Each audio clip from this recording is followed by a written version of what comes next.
وہ عورت کچھ دیر وہاں کھڑی رہی، پھر آگے بڑھ گئی۔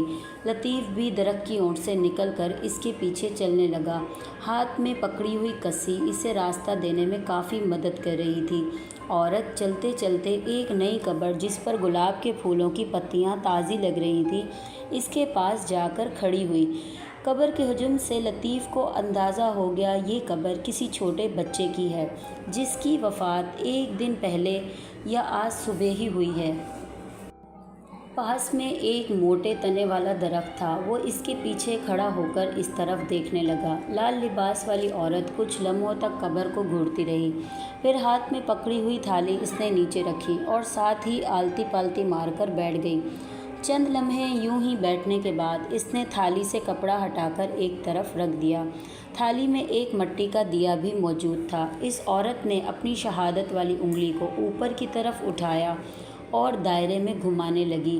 یک لحظت انگلی میں ماچس کی جیسی چنگاری آئی، یہ شعلہ بھڑک اٹھا، پھر اس نے وہ انگلی دیے کے پاس کی تو وہ روشن ہو گیا۔ پھر جیسے ہی دیے کی روشنی اطراف میں پھیلی، سامنے کا منظر دیکھ کر لطیف خوف و حیرت سے اچھل ہی پڑا۔ تھالی کے اندر ایک انسانی دل رکھا ہوا تھا جو بالکل صحیح حالت میں ہونے کے ساتھ دھڑک بھی رہا تھا۔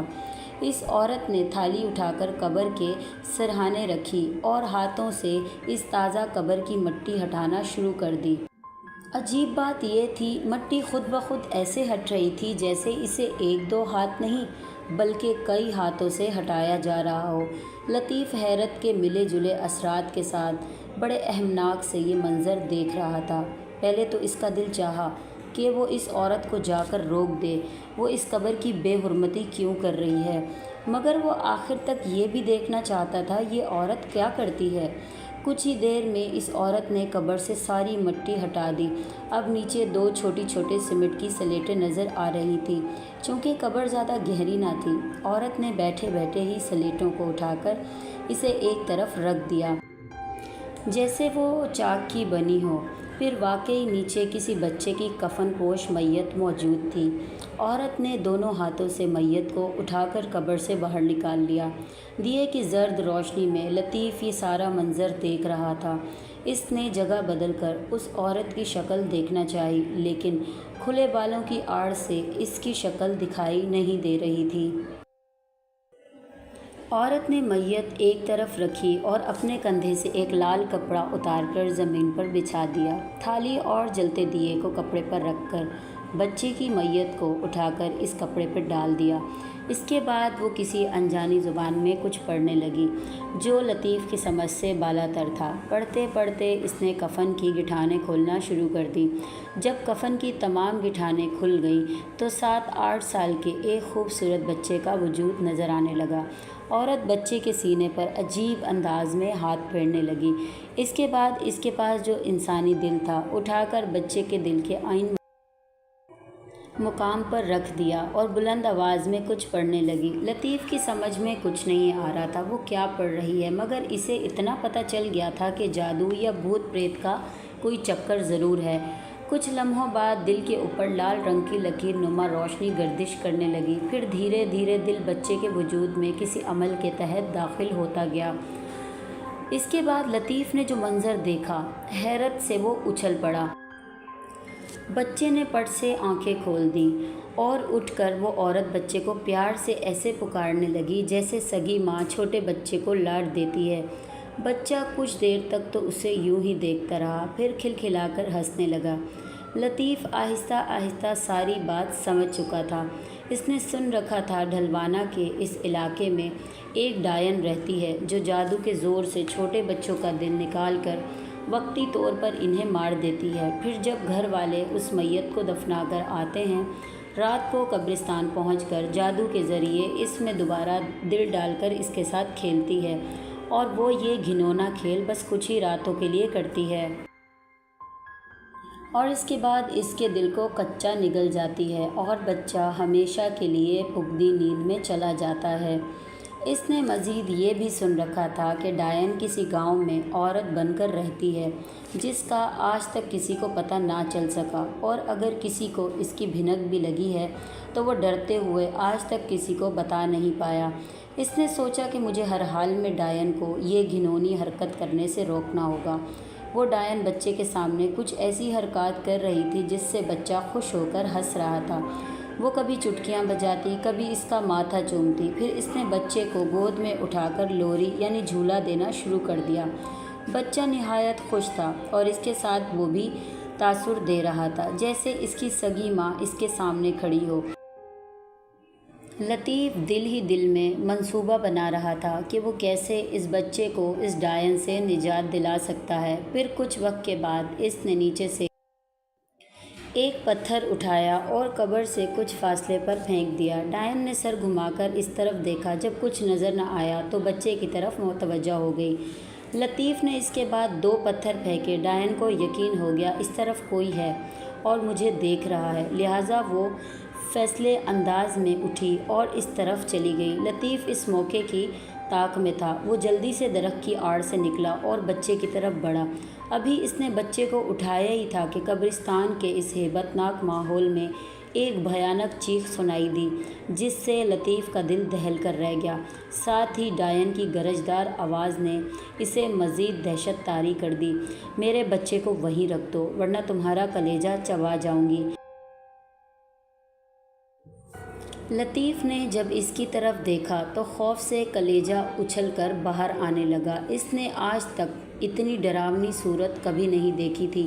رات کی گھٹا ٹوپ اندھیرے میں اس کی لال آنکھیں ایسے روشن تھیں جیسے ان میں کوئلے بھرے ہوں۔ بھیڑیے سے ملتی جلتی شکل اتنی زیادہ خوفناک لگ رہی تھی کہ اس کے نوکیلے دانت واضح دکھائی دے رہے تھے۔ لطیف نے جلدی سے بچے کو اٹھایا اور ایک طرف دوڑ لگا دی۔ اس کی شیطانی صورت نے وہیں سے ایک لمبی جست بھری اور لطیف کے اوپر آ گری۔ لطیف توازن برقرار نہ رکھ سکا اور پہلو کے بل گر گیا۔ عین اس لمحات میں بھی اس نے بچے کو تھام رکھا تھا۔ اس سے پہلے کہ وہ اٹھنے کی کوشش کرتا، ڈائن نے کسی چیل کی طرح چپٹا مار کر بچہ اس سے چھین لیا۔ بچے جو پہلے سے دیکھ کر ہنس رہا تھا، اس کی بدصورتی دیکھ کر رونا شروع کر دیا۔ ڈائن نے بچے کو ایک طرف بٹھایا اور لطیف کی طرف متوجہ ہو گئی۔ ساتھ ہی اس نے دونوں ہاتھوں کی انگلیاں پھیلا کر اپنے ناخنوں کی نمائش کی۔ لطیف کو ایسے لگا جیسے یہ چھوٹے چھوٹے چاقو ہوں۔ ڈائن نے فلک شگاف چیخ ماری اور وہیں جست بھر کر لطیف پر آ گری۔ اگر لطیف پھرتی سے پلٹا نہ کھاتا تو یقیناً ڈائن کا ناخنوں سمیت پورا ہاتھ اس کے پیٹ میں پیوست ہو چکا تھا۔ اس نے جلدی سے اٹھ کر بچے کی طرف بڑھا اور دوڑ لگا دی۔ اس سے پہلے کہ وہ بچے کے پاس پہنچ پاتا، ڈائن اس کے اوپر سے ہوا میں اڑتی ہوئی اس کے عین سامنے آن کھڑی ہوئی۔ لطیف کے قدم وہیں رک گئے۔ وہ اسے عیاں طور پر دیکھنے لگا۔ میں تمہاری بہادری کی قدر کرتی ہوں، اس لیے تجھے یہاں سے جانے کا موقع دیتی ہوں۔ بھاگ جا یہاں سے۔ اس بار ڈائن کی آواز بھاری بھرکم تھی۔ تم بچہ میرے حوالے کر دو، میں چلا جاؤں گا۔ لطیف نے قوت یکجا کر کے مختصر سا جواب دیا، حالانکہ ڈائن کی ہیبت ناک شکل سے اس کا روم روم کانپ رہا تھا۔ لگتا ہے تمہیں اپنی زندگی سے پیار نہیں۔ میں تمہارا وہ حال کروں گی کہ ہر انسان ڈھلوانا کے اس قبرستان میں آنے سے پہلے 1000 بار سوچے گا۔ ساتھ ہی ڈائن نے جشم زدن میں ایک ہاتھ سے اس کی گردن پکڑ لی، پھر دھیرے دھیرے اس کے وجود کو اوپر اٹھانے لگی۔ لطیف کو اپنا دم گھٹتا ہوا محسوس ہونے لگا۔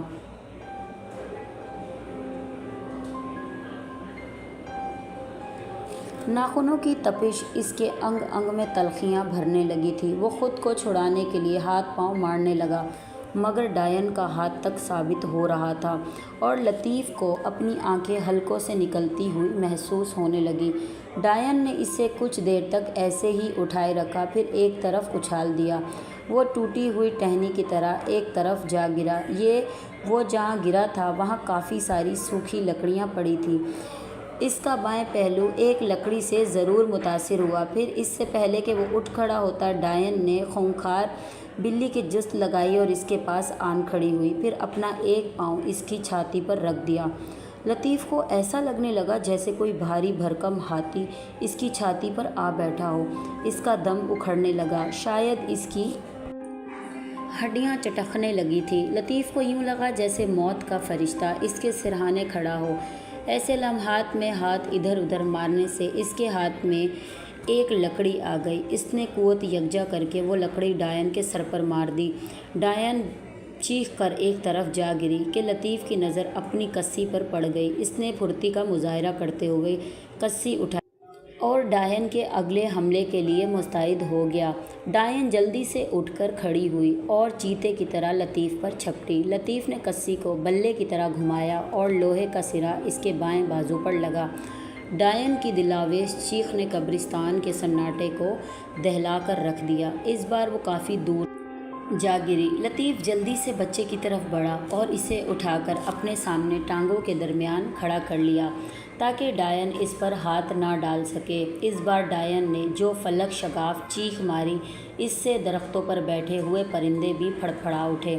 اس کے پاؤں دھیرے دھیرے زمین سے اٹھنے لگے، یہاں تک کہ وہ درختوں کے برابر فضا میں اڑنے لگی۔ لطیف پوری مستعدی سے اس کی طرف دیکھ رہا تھا۔ وہ بھی سوچ رہا تھا کہ آخر اس کے اندر اتنی ہمت اور حوصلہ کیسے آ گیا۔ حالانکہ ڈائن کی ڈراؤنی صورت دیکھ کر اسے اب تک بھاگ جانا چاہیے تھا۔ آئند فضا میں کسی چیل کی طرح وہ تیرتی ہوئی اس کے اوپر آئی۔ لطیف نے پھر سے کمال کی پھرتی دکھائی اور کسی کا زوردار وار اس کے ٹخنوں پر کیا۔ اس بار وہ زمین پر نہیں گری، صرف فضا میں ہی کبوتر کی طرح ڈبکیاں کھانے لگی۔ فوراً ہی سنبھلنے کے بعد اس نے کسی پرندے کی طرح بازو پھیلائے اور فضا میں ہی لطیف کے اطراف میں گھومنے لگی۔ اس بار اس کے عجیب و غریب ارادے تھے اور گونج بھی لگ رہی تھی۔ پھر وہ تیزی سے لطیف کی طرف آئی اور ایک دم اوپر کو چلی گئی۔ لطیف نے اس پر کسی گھمائی تھی لیکن اس کا وار خالی چلا گیا۔ اب ڈائن شاید مسلسل یہ حرکت کر رہی تھی۔ وہ لطیف کی طرف تیزی سے بڑھتی اور اس کے پاس سے گزر کر واپس تیزی سے اوپر چلی جاتی۔ لطیف کے مامت میں کئی وار خالی جا چکے تھے۔ ڈائن شاید اسے تھکا کر مارنا چاہتی تھی۔ کئی خالی وار کرنے سے لطیف کے بازو میں مل ہونے لگے، مگر جلد ہی وہ ڈائن کی اس چال کو سمجھ گیا۔ اس نے دل ہی دل میں یہاں سے نکلنے کا ارادہ کر لیا۔ اس بار ڈائن اس پر جھپٹی تو اس نے کوئی حرکت نہ کی۔ ڈائن نے سمجھا اس کے بازو تھک چکے ہیں۔ وہ کہکے لگاتی ہوئی دھیرے دھیرے اس کے پاس آنے لگی۔ لطیف نے اسے مزید قریب آنے کا موقع دیا۔ پھر جب وہ اس کے اتنے قریب آ گئی کہ کسی کا وار اس پر اچھا لگ سکتا تھا، یک بارگی میں لطیف نے چابک دستی کا مظاہرہ کیا اور اس کے پہلو پر پوری مستعدی سے وار کر دیا۔ وار بڑا کاری ثابت ہوا اور ڈائن کی دردناک چیخوں سے قبرستان کا ماحول اتھل پتھل ہو گیا۔ وہ سامنے ایک درخت سے جا ٹکرائی۔ لطیف کو اسی موقع کی تلاش تھی۔ اس نے ایک ہاتھ میں بچہ اور دوسرے ہاتھ میں کسی اٹھا کر دوڑ لگائی، باہر کی طرف سرپٹ دوڑ لگا دی۔ پیچھے سے اسے ڈائن کی دھمکیاں سنائی دینے لگیں، لیکن وہ رکنے والا کب تھا؟ کسی نہ کسی طرح وہ قبرستان سے باہر آ گیا۔ اب اس کا رخ گاؤں کی طرف جانے والے راستے پر تھا۔ وہ پوری سرعت سے گاؤں کی طرف بھاگ رہا تھا۔ اچانک سے اپنے پیچھے نہایت ہی خوفناک دہاڑ سنائی دی، جیسے کوئی بڑی بلا اپنا گلا پھاڑ کر بول رہی ہو۔ اس نے جلدی سے پیچھے مڑ کر دیکھا تو ڈائن ہاتھ میں ایک تلوار نما ہتھیار اٹھائے اس کے تعاقب میں دوڑی آ رہی تھی۔ لطیف سے یہی غلطی سرزد ہوئی۔ وہ ٹھوکر کے لگنے سے گر گیا اور بچہ اس کے ہاتھ سے نکل کر دور جا گرا، لیکن اتفاقی طور پر کسی اس کے ہاتھ میں ہی تھی۔ نیچے گرنے سے بچہ زور زور سے رونے لگا۔ شاید اسے کوئی چوٹ آئی تھی۔ اس سے پہلے کہ وہ اٹھ کر سنبھلتا، ڈائن اپنی جگہ سے اوپر کو اچھلتی اور اس سے اپنے ہتھیار سے لطیف پر وار کر دیا۔ اگر ہر وقت لطیف اپنی کسی اس کے آگے نہ کرتا تو یقیناً اب تک اس کے وجود کے 2 ٹکڑے ہو چکے ہوتے۔ کسی سے ہتھیار ٹکرائے، ہر ایک عجیب سی چنگاری پیدا ہوئی۔ ڈائن چند قدم پیچھے چلی گئی اور لطیف بھی اٹھ کر کھڑا ہو گیا، اور پھر اس سے پہلے کہ ڈائن اس پر دوسرا وار کرتی، دور گاؤں کی کسی مسجد میں درود پاک کی صدائیں بلند ہونے لگیں۔ مولانا صاحب بلند آواز میں درود شریف کا ورد کرنے لگے تھے۔ ڈائن نے ہتھیار ایک طرف پھینکا اور کانوں پر ہاتھ رکھ کر زور زور سے چلانے لگی۔ شاید اسے درود شریف کی برکت سے تکلیف ہو رہی تھی۔ لطیف سمجھ گیا اب سحری کا وقت ہو چکا ہے، اس لیے اس شیطانی روح کو مقدس کلام سے اذیت پہنچ رہی ہے۔ اسی اثناء اس کی نظر گاؤں کی طرف پڑی، جہاں سے بہت سی روشنیوں کا سیلاب اس کی طرف آ رہا تھا۔ لطیف سمجھ گیا بچے کے رونے کی آواز کسی نے سن لی ہوگی اور گاؤں والے ٹارچیں لے کر اس کی طرف آ رہے ہیں۔ ڈائن کی ہیبت جو آہستہ آہستہ ایک عام عورت میں تبدیل ہوتی جا رہی تھی، اس نے بھی گاؤں کی طرف سے آنے والے لوگوں کا ہجوم دیکھ لیا تھا، لہٰذا اس نے وہاں سے رائے فرار اختیار کرنا بہتر سمجھا۔ لطیف بھی اس کی چال سمجھ چکا تھا، لہٰذا وہ جیسے ہی ایک طرف بھاگی وہ بھی اس کے پیچھے بھاگا اور کچھ دور جا کر اسے بالوں سے پکڑ لیا۔ پہل تو اس نے اپنے بالوں کو چھڑانے کے لیے بہت کوشش کی اور وہ بھی حیران تھا ایک عورت میں اتنی قوت کیسے ہو سکتی ہے، لیکن لطیف کی گرفت اتنی مضبوط تھی کہ وہ چھڑا نہ پائی۔ پھر وہ منت سماجت کرنے لگی، یہاں تک کہ اس نے اسے روپے پیسے کی بھی لالچ دی، لیکن اس نے سودے بازی سے انکار کر دیا۔ ڈائن جو کہ اب ایک عمل صورت کے روپ میں آ چکی تھی اور اس کے لب و لہجے بدل چکے تھے، مگر وہ ابھی تک اس کی شکل صورت ٹھیک طرح سے پہچان نہیں پایا تھا۔ وہ اسے بالوں سے کھینچتا ہوا گاؤں کی طرف لانے لگا، یہاں تک کہ بہت سے لوگ ہاتھوں میں ٹارچیں لیے اس کے پاس پہنچ گئے۔ پھر جیسے ہی اس عورت کے چہرے پر روشنی پڑی تو پتہ چلا یہ اسی گاؤں کے نمبردار کی بیوی ہے جو بانجھ تھی اور اولاد کے چکر میں کالا جادو سیکھ بیٹھی۔ کالے جادو نے اسے عام عورت سے ڈائن بنا دیا، جس بنا پر اس نے بہت سارے ہنستے بستے گھروں کو اجاڑ کر رکھ دیا تھا۔ لوگوں کے اصرار پر لطیف نے تمام واقعات بیان کر دیے جو اس کے ساتھ پیش آئے تھے۔ چھوٹے بچے کا باپ جو کہ اس کے ساتھ کھڑا تھا اور وہ ایک غریب مزدور تھا اور اس کی یہ پہلی اولاد تھی۔ لطیف نے لوگوں سے پوچھا انہیں کیسے اس واقعے کا علم ہوا۔ ان میں سے 2 لڑکوں نے بتایا کہ ہم نے سب کچھ دیکھ لیا تھا اور گاؤں کی طرف بھاگ کر شور مچانا شروع کر دیا اور لوگ اکٹھے ہو کر اس طرف آ گئے۔ اب یہ سارا قافلہ نمبردار کے گھر کی طرف جا رہا تھا، جس میں سب سے آگے لطیف نے اس عورت کو بالوں سے پکڑا ہوا تھا۔ اب فیصلہ نمبردار کو کرنا تھا، وہ اپنی بیوی کو سرِ عام گولی مارتا ہے یا پولیس کے حوالے کرتا ہے یا جہاں اسے صرف سزائے موت ہوگی۔